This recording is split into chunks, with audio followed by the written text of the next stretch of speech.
नमस्कार भाई दोस्तों, आज आपको बताते हैं अमेरिका और कनाडा की वो खुशखबरियां कि जिसको आप सुनोगे ना तो खुश हो जाओगे। और हाँ, जो ये है चिंटू मिंटू लगा ले या कुछ भी लगा ले, इनको बेरोजगारों तुम्हारे लिए रोजगार के अवसर है बहुत ज्यादा रोजगार के अवसर। रोजगार ही रोजगार, आप अगर सुनोगे ना तब आपको पता लगेगा। और बिल्कुल आसानी के साथ आप अपने आराम से कमा सकते हो, आसानी के साथ। जो खुशखबरियां आपको बताने वाले हैं वो आप सबको पता है। बताया था ना आपको, 11 सिख सांसद, 11 नहीं वो 12 सिख सांसद जीते हैं ब्रिटेन में चुनाव के अंदर। अब तुम क्या करने लगे, ये भारतीय जीत गए, भारतीय जीत गए, सभी को भारतीय बना लिया अभी तुमने, ये भारत के हैं, भारत के हैं। लेकिन अगर उन्होंने अपने हक सच की बात उठानी शुरू कर दी ना, तुम फिर बिल्कुल नहीं कहोगे कि ये भारतीय हैं, भारतीय हैं। तुम फिर है ना दूसरे उसमें आ जाते, दूसरे एंगल में। तो हर इंसान के पास है ना दोगलापना है, दोगलेपने पर चलते हैं ये। आपको पता है जो अभी आ रहा है, जो क्रिकेट का पूरा फैला रखा है, सब क्या वो कर रहे हैं भाई, कोहली ये सब, रोहित शर्मा, हाँ सभी के योगदान से जीतती है, टीम गेम होता है। लेकिन अर्शदीप का कोई नाम क्यों नहीं ले रहा? अर्शदीप का नाम लेते समय पे तुम्हारे को पता नहीं क्यों, मतलब ये हो जाता है दिक्कत। हाँ, एक कैच छुट्टी थी तब तुमने अर्शदीप को बहुत बदनाम कर दिया था। चलो ये तो पुरानी बातें होंगी, अब आपको नई बातें बताते हैं। हॉकी नेशनल गेम होगा ना, इंडिया का नेशनल गेम है। और अमेरिका की नेशनल टीम का हॉकी का कप्तान कौन है पता है? अमेरिका हॉकी टीम के पहले सिख कप्तान, ये होता सम्मान। अमेरिका हॉकी एसोसिएशन ने नमित मंगत को अंडर 21 लड़कों की हॉकी टीम का कप्तान नियुक्त किया है।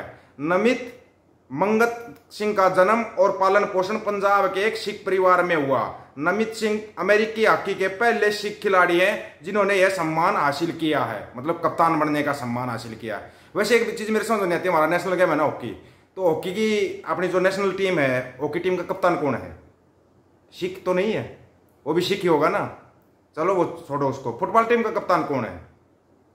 फुटबॉल टीम का कप्तान कौन है? और आ जाओगे तुम आगे तो तुम्हारे को पता है, जो अपना हरियाणा स्टाइल कबड्डी बोलते हैं जिसको, सर्कल कबड्डी, उसके अंदर आप देख लो हरियाणा पंजाब के अलावा कोई आता आगे? सिर्फ हरियाणा और पंजाब ही होता उसमें।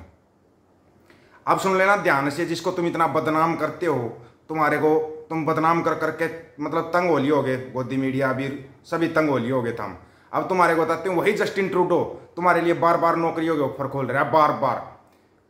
कनाडा की ट्रूडो सरकार ने भारतीय कामगारों के लिए खोले दरवाजे, एक्सप्रेस एंट्री का ड्रा का किया ऐलान। ध्यान से सुन लेना, अब कदे कोई फिर बाद में कहो ये क्या था, वो नहीं समझ में आया, वो नहीं समझ में आया। बिल्कुल कैसे वीजा लगाना, कैसे वहां पे काम लेना, कौन कौन सी वैकेंसियां हैं। वैकेंसियां बहुत हैं, 1800 वैकेंसी तो अभी निकाल ली थी, अभी और भी ज्यादा वैकेंसियां। सबको पता है बेरोजगारी सबसे बड़ी समस्या है, और सबसे बड़ी समस्या हरियाणा के अंदर है बेरोजगारी।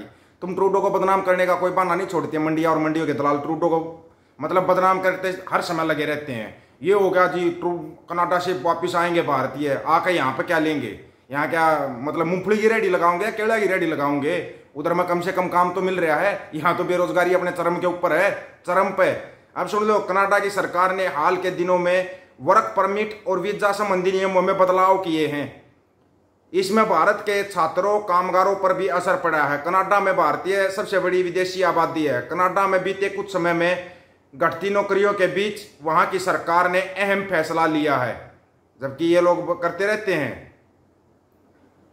कनाडा में काम करने के लिए जाने की अच्छी इच्छा रखने वाले भारतीयों की बड़ी संख्या है। ऐसी इच्छा रखने वालों को कनाडा सरकार मौका दे रही है। ले लेना मौका चिंटू, कहते तुम ट्रूडो का बदनामी बांड मंडिया के चक्रों में तुम ट्रूडो को गालियां दो, और फिर कहीं तुम्हारा कोई वीडियो वायरल हो जाए या ऑडियो वायरल हो जाए या तुम्हारा कोई नंबर वायरल कर दे, फिर तुम फंस जाओगे वहां जाके। ये भी बता रहे हैं वहां के नियम कायदे कानून अलग है, यहाँ के अलग है। अब तो यहाँ के भी बदल गए हैं, यहाँ के भी नियम कायदे कानून बदल गए।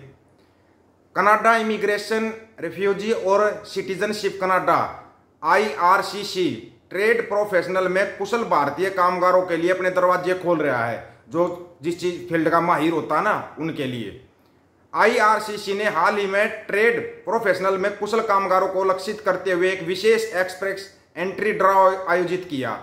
दिसंबर 2023 के बाद यह पहला ऐसा ड्रा है। यह ड्रा महत्वपूर्ण क्षेत्रों में प्रतिभाओं को आकर्षित करने की कोशिश है। योग्य उम्मीदवारों को कुल 1800 इन्विटेशन टू अप्लाई ITA जारी किए गए हैं। ऐसे में ट्रेड प्रोफेशनल में कुशल भारतीय कामगारों के लिए कनाडा में काम करने का ये एक अच्छा मौका है। बिजनेस स्टैंडर्ड की रिपोर्ट के मुताबिक एक्सप्रेस एंट्री ड्रा में पात्रता होने के लिए कॉम्प्रिहेंसिव रैंकिंग सिस्टम CRS में न्यूनतम 436 के स्कोर की जरूरत होगी, 436 के। यह ड्रा आईआरसीसी की पहल का हिस्सा है। कनाडा सरकार इस वर्ष श्रेणी आधारित ड्रा के माध्यम से आवेदन करने के लिए सभी आमंत्रणों में से 5% को व्यापार व्यवसायों के लिए रखने की योजना बना रही है।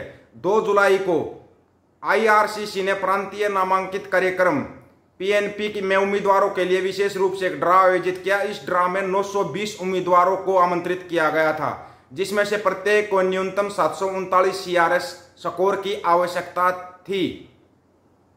इसमें भारतीयों को फायदा कैसे होगा? भारतीयों के लिए कनाडा में इन कदमों का मतलब है कि अगर उनके पास खास कौशल है या उन्हें किसी प्रांत द्वारा नामित किया गया है तो वे वहां जा सकते हैं। एक्सप्रेस एंट्री ड्रा 2015 में शुरू की गई थी। यह प्रणाली 3 मुख्य कार्यक्रमों के लिए आवेदनों का प्रबंधन करती है। इसमें Canadian experience class CEC, federal skilled worker programme FSWP और federal skilled trends programme FSTP।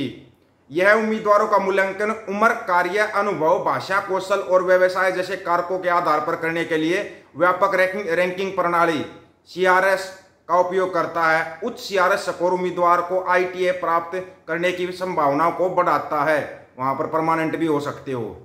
Express entry draw सामान्य प्रोग्राम आधारित या श्रेणी आधारित हो सकते हैं। सामान्य ड्रा में सभी उम्मीदवारों पर विचार किया जाता है, जबकि प्रोग्राम आधारित ड्रा में CEC, FSWP या FSTP जैसे विशेष कार्यक्रमों पर ध्यान केंद्रित किया जाता है। श्रेणी आधारित ड्रा कनाडा के कार्यक्रम में आवश्यक विशिष्ट कौशल या विशेषताओं वाले उम्मीदवारों को लक्षित करना है। एक्सप्रेस एंट्री में प्रवेश पाने के लिए सिर्फ न्यूनतम मानदंड पूरा करने से जरूरत होती है। इसमें कार्य अनुभव, शिक्षा, भाषा में महारत और FSW पॉइंट फीड है। और दूसरी बात इसमें जो सबसे बड़ी बात बोली गई है वो आपको बता रहे हैं। उन्होंने बोला है भाषा, और भाषा का कंट्रोल चिंटू मिंटू के पास तो है नहीं। ये तो घर पे भी ऐसी उदंड भाषा बोलते हैं, जैसी दूसरों को बोलते हैं, कमेंट करते हैं, वैसे इनकी भाषा होगी। तो चिंटू मिंटू तो कम ही कामयाब हो पाएंगे। अगर चले भी गए तो वहां जाके ट्रूडो को बदनाम करेंगे, क्योंकि इनकी आदत में शामिल हो चुका है। वहां पर भी जाके पापा पापा चिल्लाएंगे। वहां पर भी है कुछ चिंटू मिंटू, कुछ एक वापस भी भेज रहा है। ऑस्ट्रेलिया भी छटनी कर रहा है, अमेरिका भी छटनी कर रहा है। क्या करेंगे ऐसे चिंटुओं का? तो उन चिंटुओं को वापस भेज रहा है। क्यों? क्योंकि ये फंस गए बेचारे भांड मंडिया और उसके दलालों के चक्कर में, कि बस जो भांड मंडिया बोल रहा है वही परम सत्य है, बाकी बस पूरी दुनिया झूठ है। जो पापा ने बोल दिया वो अखंड सत्य है, और पापा ने आज तक सत्य बोला ही नहीं है। तो इसलिए इनके दिमाग नाम की चीज तो इनके पास है नहीं। उसके अंदर तो पूरा का पूरा गोबर भरा है। वो दिमाग होता तो इनको आज तक पता लग जाता है यार 7 दिन में ना छोटे पप्पी की आंखें खुल जाती है, लेकिन इन पप्पियों की आंखें 10 साल में भी नहीं खुली। तो क्या उम्मीद कर रहे हैं इनकी आंखें खुल जाएंगी? कभी नहीं खुलेंगी, कभी भी नहीं खुलेंगी इनकी आंखें। तो इनसे मतलब नहीं है। बाकी अगर कोई एक्स्ट्रा स्किल रखता है या कुछ रखता है, उसके पास अच्छा मौका है कनाडा जाने का और अपनी नौकरी पाने का। वहां पर जाकर कोई अच्छा ढंग का व्यवसाय भी कर सकते हो। यहाँ तो बेरोजगारी दिनों दिन बढ़ती जाएगी, क्योंकि विदेशी खजाना खाली होता जा रहा है। आपको नहीं पता होगा, अभी तो महंगाई और बढ़ेगी, बेरोजगारी और बढ़ेगी। इसलिए ये कह रहा हूं जो पढ़े लिखे बच्चे हैं वो जा सकते हैं। चिंटू मिंटुओं की चिंता मत करो। ये ऐसे ही जीते आए, ऐसे ही जिएंगे और ऐसे ही चले जाएंगे इस दुनिया से। तो इनका कोई अफसोस भी नहीं करना है, कोई अफसोस नहीं करना है। ये कभी किसी बाबा के कार्यक्रम में होगा काम इनका, कभी किसी बाबा के कार्यक्रम में। इनका काम ऐसे ही हो जाएगा। इस बारे में आप लोगों की क्या राय है? अपनी राय जरूर रखना दोस्तों, आपकी राय का इंतजार रहेगा। सभी साथियों को राम राम, नमस्कार, आदाब, सत श्री अकाल। वीडियो को ज्यादा से ज्यादा शेयर, चैनल को सब्सक्राइब और बेल आइकन को जरूर दबाना दोस्तों।